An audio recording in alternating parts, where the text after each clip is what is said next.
Commander Ethan Miller stared at the holographic display with growing frustration. Red dots representing Earth's missiles flew past the blue triangles of the alien vessels. Again and again, the missiles missed their targets by seemingly random distances. "How is this possible?" he muttered, running a hand through his short brown hair. "The targeting systems were perfect in all our tests." The bridge of the EDF Valiant fell silent as the last missile disappeared from the display. Not a single hit.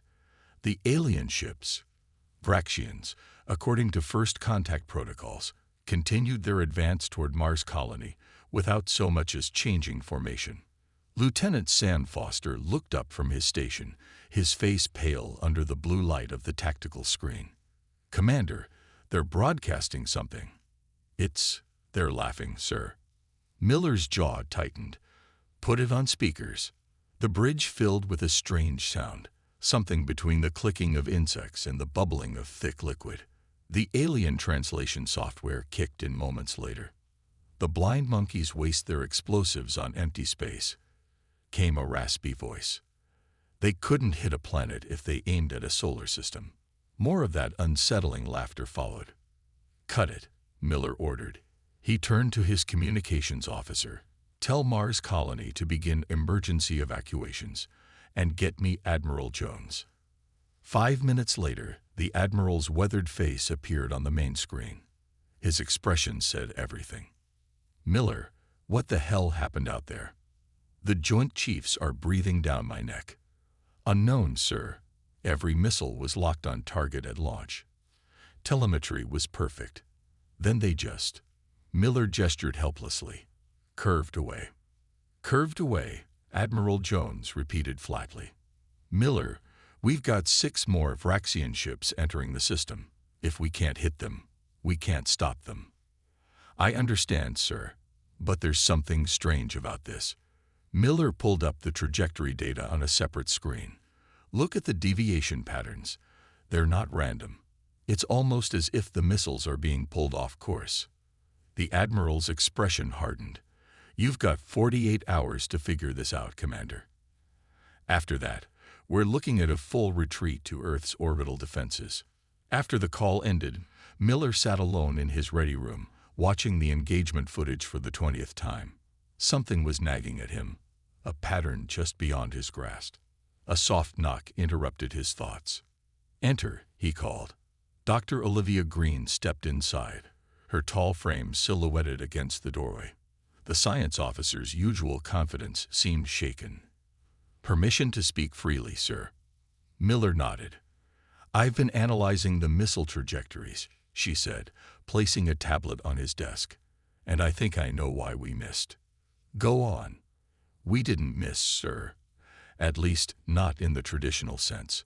Her dark eyes lit up with that familiar spark when she'd found a scientific puzzle to solve. "Our targeting systems are working perfectly. But look at these gravity readings near the Vraxian ships." Miller studied the data. Around each alien vessel was a strange distortion in space-time. Subtle, but definitely there. "They're bending space around themselves," Green explained. "Perhaps for propulsion, perhaps for defense. But the effect is pulling our missiles off course." Miller leaned back, the first glimmer of hope warming his chest. "Can we compensate?" "Not easily," Green admitted. "Their technology is far beyond ours. But, a small smile crossed her face, "but we might be able to use it against them. I'll need access to all sensor data and Lieutenant Carter from weapons." For the first time since the disastrous engagement, Miller felt a plan forming.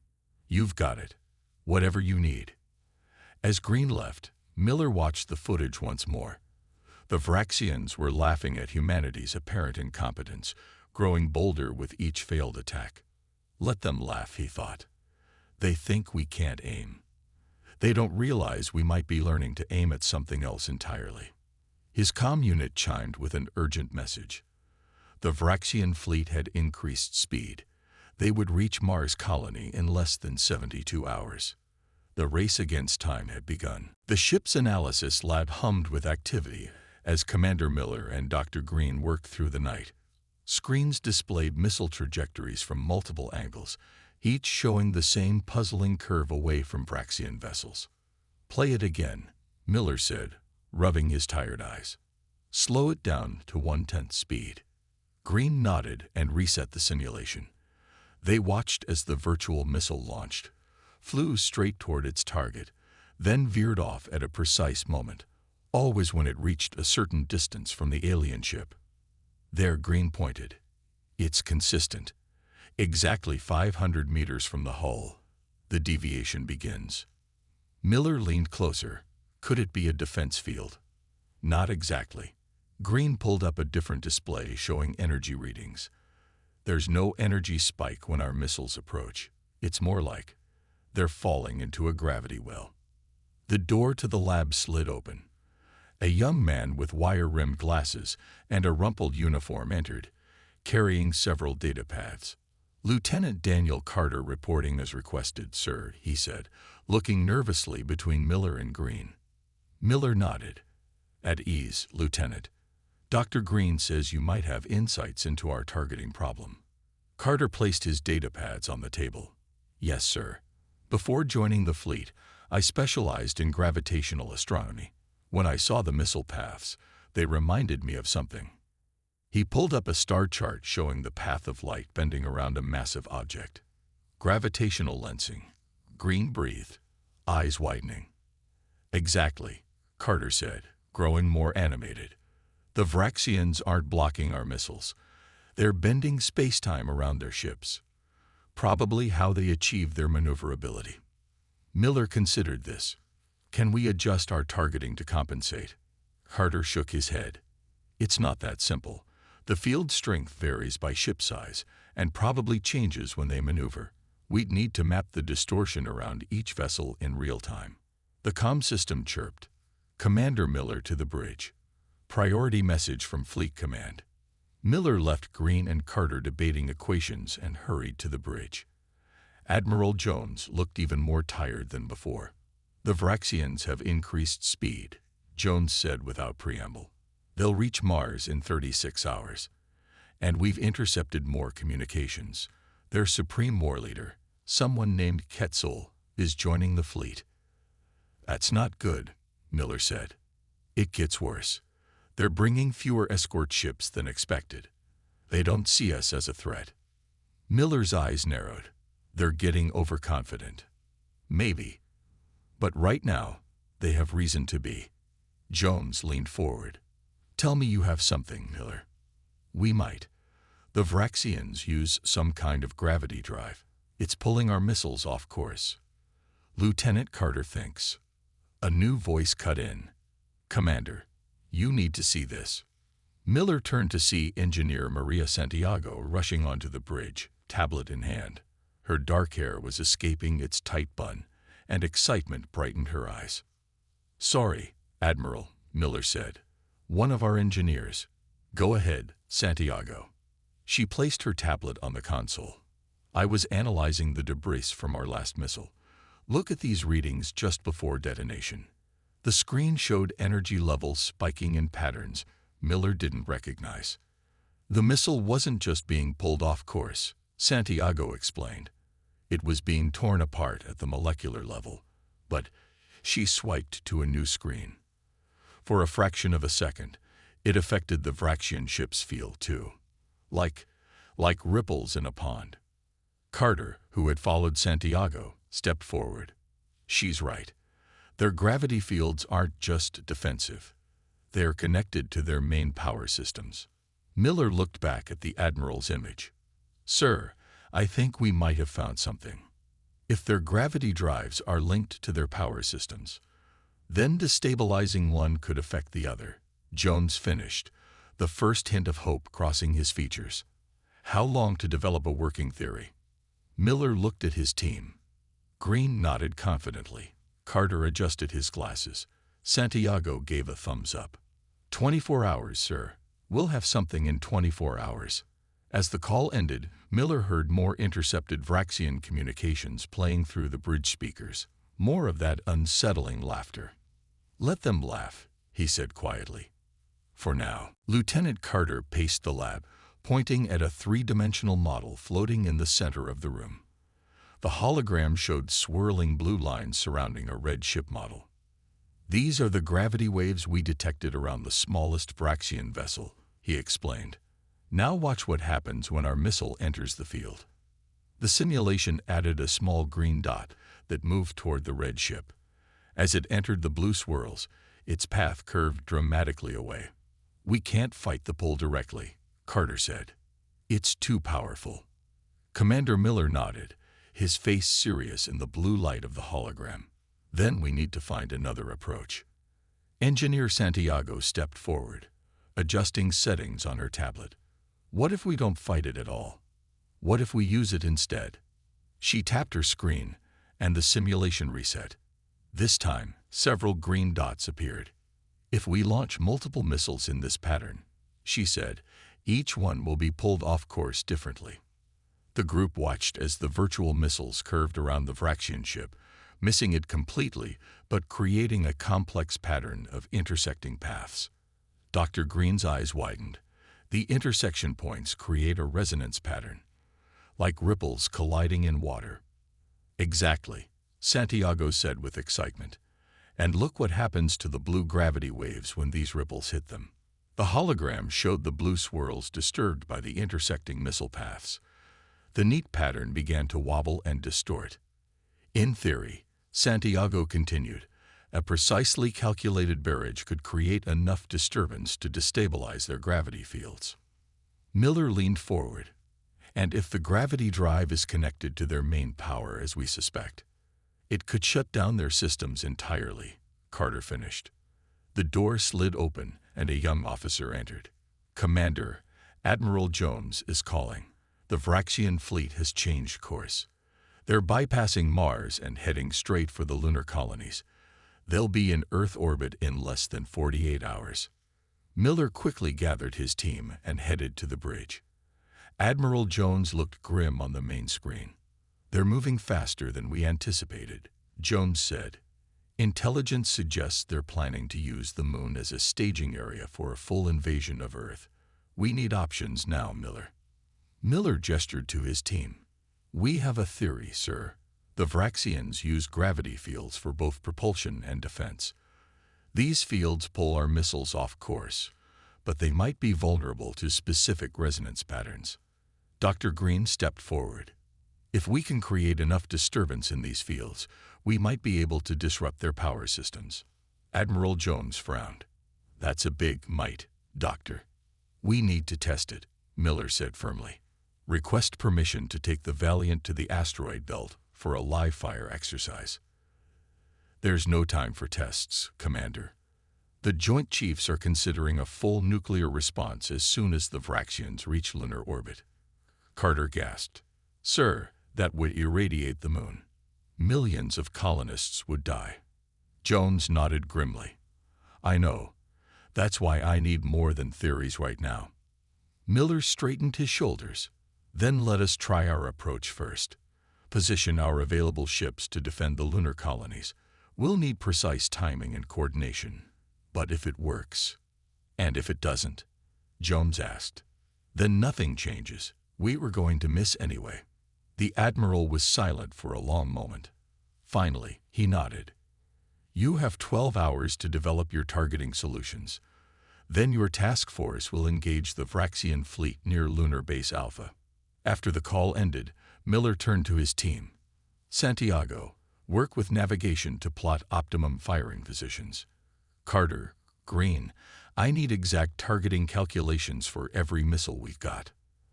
As they rushed to their tasks, Miller stared at the tactical display showing the Vraxian fleet's approach.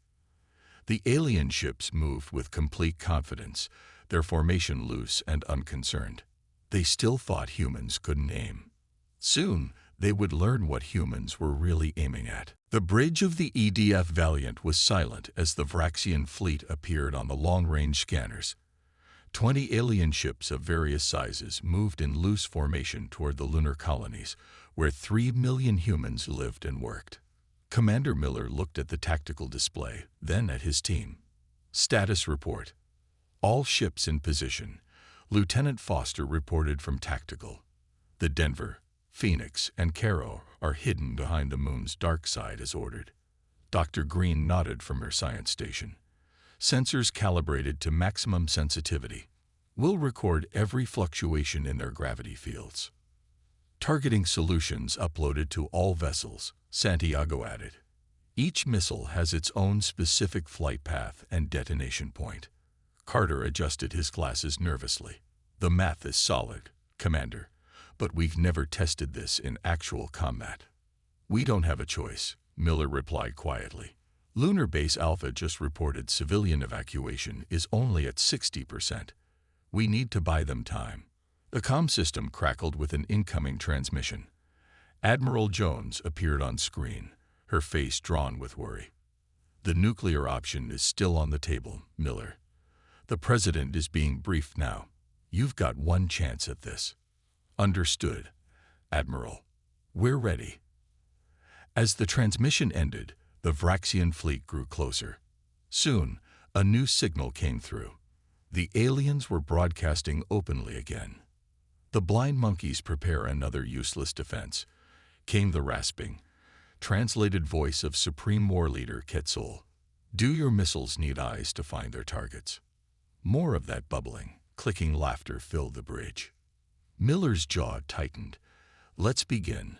All ships, commence firing pattern Alpha. The Earth vessels launched their first wave of missiles. As before, each one curved away from its target when it entered the Vraxian gravity fields.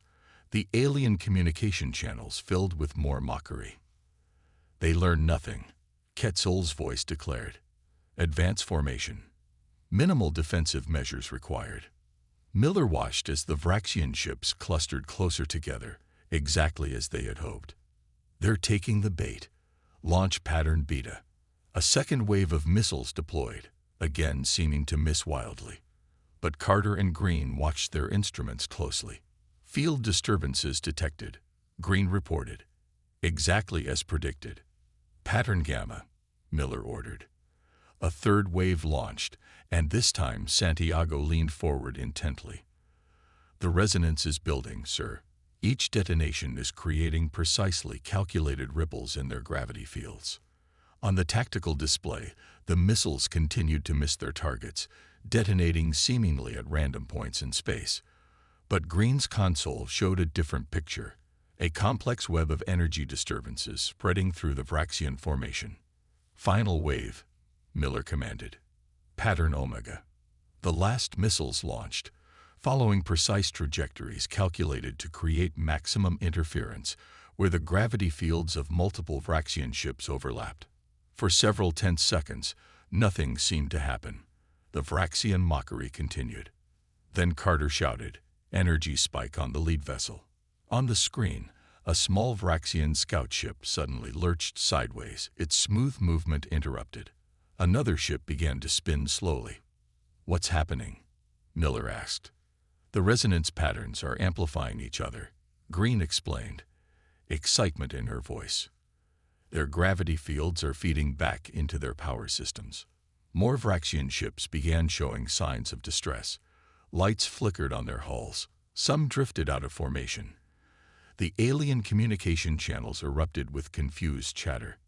Maintain position, Miller ordered. Continue recording everything. The largest Vraxian ship, presumably Quetzal's command vessel, seemed to be fighting the effects. It fired its engines, trying to move away from the resonance pattern. They're figuring it out, Carter warned. Too late, Santiago replied with satisfaction. The cascade effect has already begun. On the main screen, the first Vraxian ship went completely dark, its gravity field collapsing. Others followed, power systems overloading as their own technology turned against them. The mocking laughter had stopped. Chaos erupted among the Vraxian fleet. Ships drifted at odd angles, their lights blinking erratically. Some smaller vessels spun in slow circles, unable to control their direction. 3 scout ships had gone completely dark, floating lifeless in space. On the Valiant's bridge, the crew watched in stunned silence. It's working better than we calculated, Carter said, his voice barely above a whisper. Green studied her readings with wide eyes. The feedback loop is spreading from ship to ship. Their gravity fields are actually amplifying the effect. Commander Miller leaned forward in his chair. What about their weapons? Santiago checked her console. Energy signatures are fluctuating wildly. They might be able to fire, but accuracy would be compromised. Like us, Miller said with a grim smile. Contact the Denver, Phoenix, and Cairo. Tell them to move into position for Phase 2. As Miller's orders were relayed, the 3 Earth ships emerged from behind the moon. They approached the struggling Vraxian fleet from different angles, launching new missiles with precise timing. These aren't the same warheads, Miller explained to Admiral Jones, who was watching via video link. They're carrying electromagnetic pulse generators, calibrated to the frequency of Vraxian power systems. On the main screen, the new missiles curved through space, once again seeming to miss their targets, but they detonated at carefully calculated points within the web of disturbed gravity fields. Blue-white energy rippled across the Vraxian ships. More vessels went dark. The largest ships, including Quetzal's command vessel, struggled to maintain power. We've bought the lunar colony some time, Miller said. Evacuation status. Up to 78%, replied Foster. They need another 3 hours for full evacuation.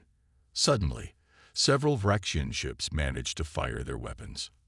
Energy beams shot toward the Earth vessels, but they wobbled and curved erratically, most missing by large margins. They're adapting, Green warned. Some ships are adjusting their gravity fields to compensate for the resonance. Miller nodded. They're smart. We knew this advantage wouldn't last forever. The largest Vraxian ship, despite its power fluctuations, began to move toward the Valiant. Its weapons powered up, glowing ominously. Evasive maneuvers, Miller ordered calmly. Prepare for pattern delta. The Valiant moved sideways just as an energy beam sliced through the space it had occupied. The beam's path wobbled, affected by the disturbed gravity fields around it.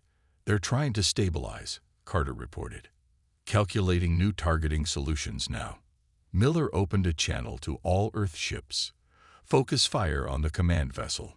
Pattern delta. Maximum spread. The human ships launched again, their missiles flying in seemingly random directions. But these new trajectories had been calculated based on the changing gravity fields, creating even more complex interference patterns. The effect was immediate. Just as the Vraxian command ship prepared to fire again, its lights flickered violently. The weapon ports dimmed, and the massive vessel began to drift sideways. Direct hit to their power grid, Santiago announced triumphantly. For the first time, the Vraxian communication channels filled not with mockery, but with urgent commands and what sounded like alarm signals. Supreme War Leader Quetzal is ordering a withdrawal, reported the communications officer. They're trying to regroup beyond lunar orbit. Miller watched as the alien fleet struggled to retreat. Several smaller ships were being abandoned, their crews evacuating to larger vessels that still had some power. Should we pursue? Foster asked. Miller shook his head. No. Our primary mission was to protect the lunar colonies. Let them go for now. Admiral Jones nodded on the video screen. Well done, Miller. The President is calling off the nuclear option. Your team just saved 3 million lives.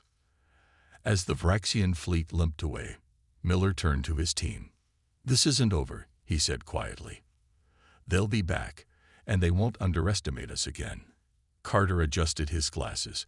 At least they'll stop laughing at our aim. They never understood what we were really aiming at, Miller replied. And that gave us the advantage we needed. 2 days after the battle near the moon, Commander Miller stood in the large briefing room at Earth Defense Headquarters. Military leaders and scientists filled the rows of seats. Admiral Jones introduced him, then stepped aside. Miller activated the holographic display in the center of the room. It showed detailed images of the Vraxian ships. The aliens retreated to the outer solar system, he began. Our long-range sensors show them regrouping near Neptune. They're repairing their ships and likely planning their next move.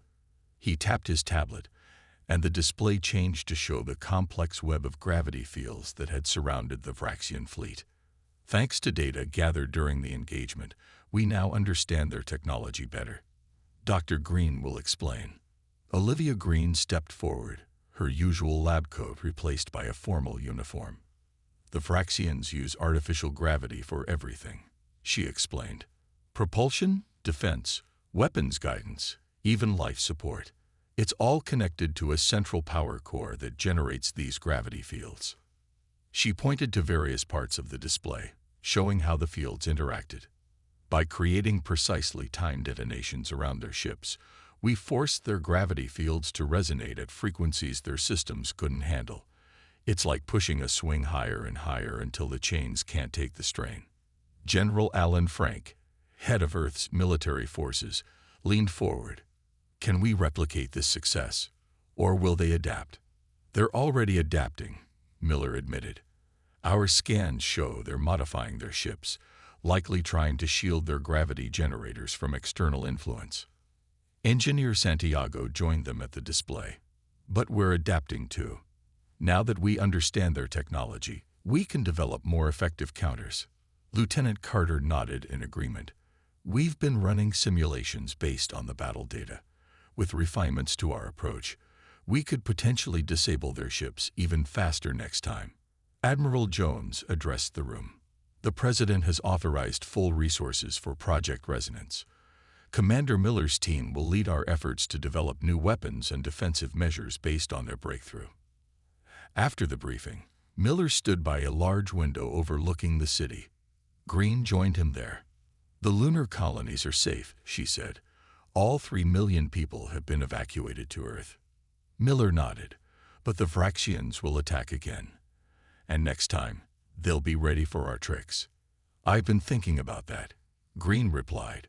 If their entire technology is based on gravity manipulation, there might be other vulnerabilities we haven't explored yet. Before Miller could respond, his tablet beeped with an urgent message. It was from Santiago. Commander, we've detected unusual energy readings from the Vraxian fleet. They're moving. Miller and Green rushed to the command center.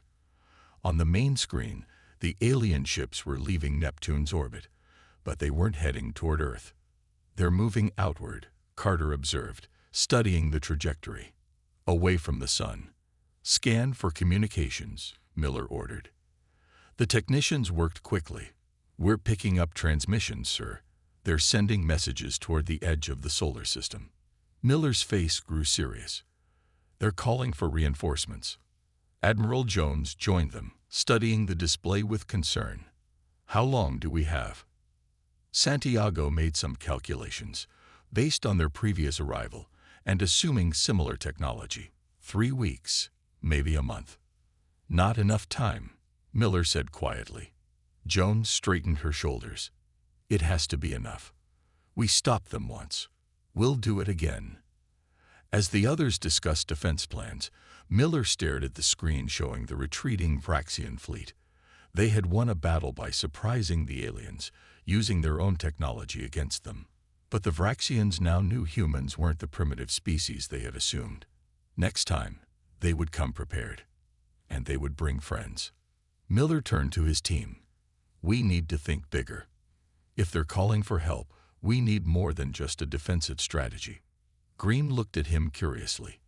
What are you suggesting? Miller's eyes held a determined glint. If their entire civilization runs on gravity technology, then we need to find its biggest weakness, not just to defend Earth, but to take the fight to them. 1 month later, the sky above Earth filled with Vraxian ships. Over 50 vessels of various sizes formed a massive attack formation. At their center was an enormous ship that dwarfed all others, the new command vessel of Supreme War Leader Quetzal. Inside Earth's orbital defense station, Commander Miller watched the approaching fleet with calm eyes. They've changed their configuration, he noted. Look at how they're positioned. Dr. Green nodded. Their ships are spaced precisely to prevent resonance patterns from forming between them. They learned from last time. And those new outer hulls, Santiago added. probably designed to shield their gravity generators. Admiral Jones joined them at the main console. "Are you sure about this plan, Miller? We could evacuate more colonies. Try to hold them off with conventional weapons." Miller shook his head. "Conventional weapons won't work, and we can't evacuate everyone. This is our best chance." He turned to Lieutenant Carter. "Status of Project Supernova." Carter checked his tablet. "All probes are in position around the sun.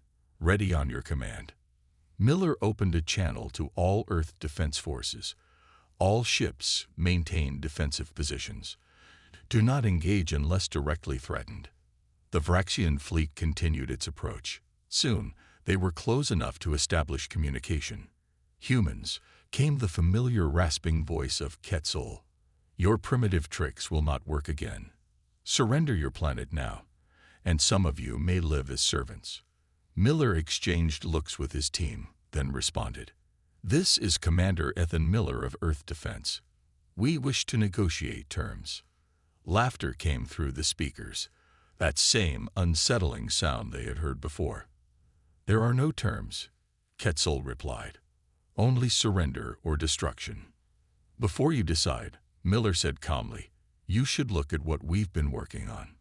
He nodded to Carter, who activated a command sequence. Throughout the solar system, 20 special probes positioned around the sun activated simultaneously. Each fired a concentrated beam into the sun's surface at precise coordinates. On the main screen, the sun's surface appeared unchanged at first. Then small disturbances appeared at each impact point. "What are you doing?" Quetzal demanded. Miller didn't answer. He watched as the disturbances on the sun grew larger, merging together in a complex pattern. "Initial resonance achieved," Green reported. "Solar gravity field is responding exactly as predicted." The Vraxian fleet suddenly shifted position.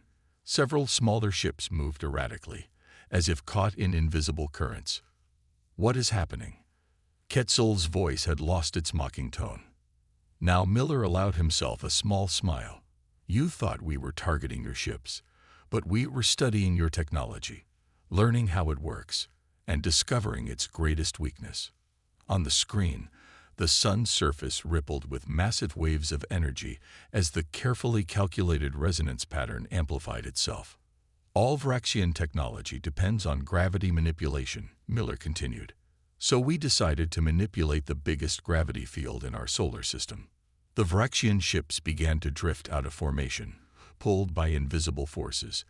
Their own gravity drives fought against the massive disruption spreading from the sun. "You can't control a star," Quetzal shouted. "This is impossible." "We don't need to control it," Miller replied. "We just needed to create a specific resonance pattern in its gravity field, one that your technology can't compensate for." Across the Vraxian fleet, ships lost power as their gravity drives overloaded, unable to function within the sun's disturbed field. The larger vessels managed to maintain some control, but they struggled visibly. "Your entire fleet is disabled," Miller said. "Your technology is useless here now. Leave our solar system and do not return." For several long moments, there was silence. Then Quetzal's voice came through again, subdued and without its former arrogance. "How? How did primitive humans master such forces?" "We didn't master them," Miller answered. "We just learned to aim at the right target." The massive Vraxian command ship slowly turned away from Earth, its movements sluggish and uneven. One by one, the other vessels that still had power followed. As the alien fleet retreated, Admiral Jones turned to Miller and his team. "Will they come back?" Miller watched the stars. "Not to our solar system. But there are other stars out there, other worlds they might threaten." He looked at the data from Project Supernova, already thinking of improvements. "We should be ready to help those worlds too, when the time comes."